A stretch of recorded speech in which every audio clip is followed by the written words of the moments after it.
Recent studies suggest that for the average American, they can only find 2 people to confide in for meaningful conversation. For everyone else, there's no one at all.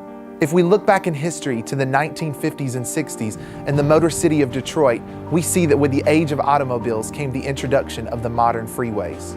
Cars were such a big deal that they made an intentional choice to take out the trolley system, so that for the average person, the only way to get to work was with a car.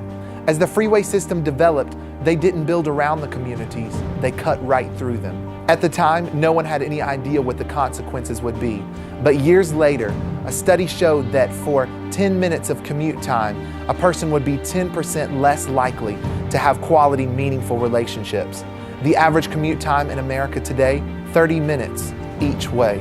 If this is true, we are on the verge of losing the very center of God's design for man, relationship. And most of us don't even know our neighbors.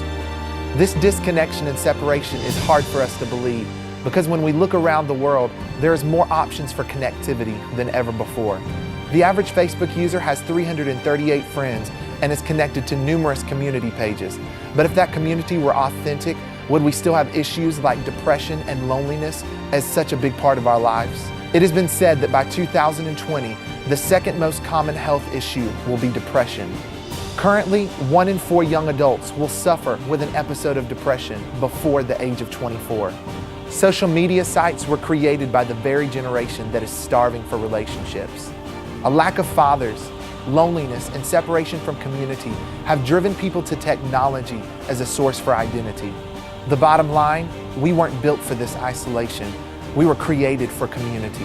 Here at Redemption, we believe in the power of effective relationships, so much so that we have determined in our pursuit of God to see our church come together in community, build disciples, develop genuine relationships, and to break racial, economic, and religious barriers in the process.